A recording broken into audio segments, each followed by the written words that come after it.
Hello my dear friends, आज मैं एक सिंड्रोम के बारे में बताने वाली हूँ जिसे कहते हैं ग्रे बेबी सिंड्रोम।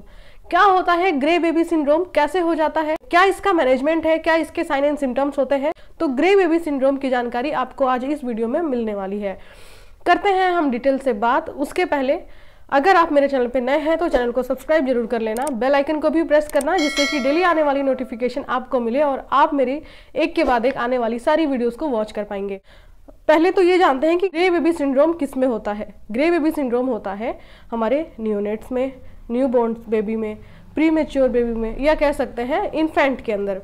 और कैसे होता है, जब बच्चे को किसी भी कंडीशन में, जैसे अगर बेबी सिक है या प्री मैच्योर है, तो उसको ट्रीट करने के लिए अगर एंटीबायोटिक यानी कि क्लोरामफेनिकोल एक एंटीबायोटिक दी जाती है बच्चे के अंदर, वो कॉज करता है ग्रे बेबी सिंड्रोम।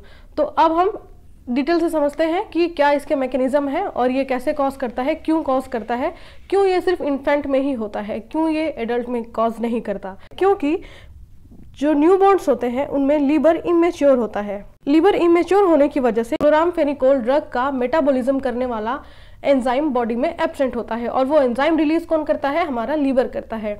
क्योंकि इन्फेंट्स में क्या है, उनके लीवर इमेच्योर होते हैं। अब जब लीवर इमेच्योर है तो वो एंजाइम सीक्रेट नहीं करेगा और अब क्लोरामफेनिकोल का मेटाबॉलिज्म करने वाला एंजाइम ही बॉडी में एब्सेंट है, तो वो उसका मेटाबॉलिज्म नहीं करता है।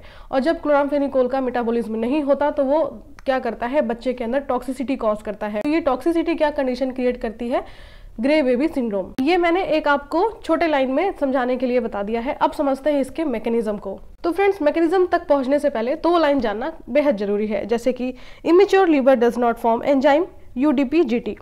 जो एंजाइम क्लोरामफेनिकोल का मेटाबॉलिज्म करता है वो है UDP-GT और वो लीवर से सिक्रिएट होता है। क्योंकि लीवर इमेच्योर है तो UDP-GT सिक्रिएट नहीं होगा और जब ये सिक्रिएट नहीं होगा तो क्लोरामफेनिकोल का मेटाबॉलिज्म भी नहीं होगा। UDP-GT का फुल फॉर्म होता है uridine diphosphate glucuronosyl transferase. UDP-GT is responsible to metabolism of chloramphenicol जो है वो एक्टिव फॉर्म में होता है। UDP-GT क्या करता है, उसको इनएक्टिव फॉर्म में चेंज करता है, जैसा कि आप ये अपने स्क्रीन पे देख पा रहे हो। मैकेनिज्म में हम पढ़ते हैं, baby have high amount of chloramphenicol in active form and high amount of chloramphenicol block the electron transport cell, जैसे liver cell, myocardial cell and skeletal muscles cell। अब जब ये क्लोरामफेनिकोल हमारे इलेक्ट्रॉन ट्रांसपोर्ट को स्टॉप कर देगा तो cell का जो रिस्पायरेशन होता है वो रिस्पायरेशन नहीं हो पाएगा।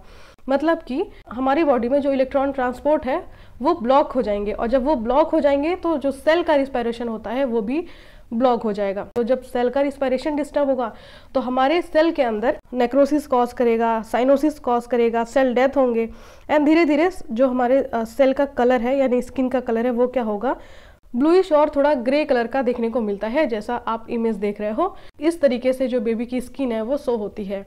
तो इसे ही टर्म देते हैं ग्रे बेबी सिंड्रोम। उम्मीद करती हूँ कि आपको ये मैकेनिज्म और ये मेरे थ्रू जो बताई गई डेफिनेशन है वो आपको इजीली समझ में आ चुकी होगी यहाँ तक। अब बात करते हैं इसके साइन एंड सिम्टम्स क्या क्या होते हैं। Loss of appetite, nausea, vomiting. Loss of appetite का मतलब है बच्चा फीड नहीं लेगा या बच्चे को भूख नहीं लगेगी। Nausea, vomiting, grey blue colour skin, जब नेक्रोसिस होगा, साइनोसिस होगा तो grey blue colour skin so होगी।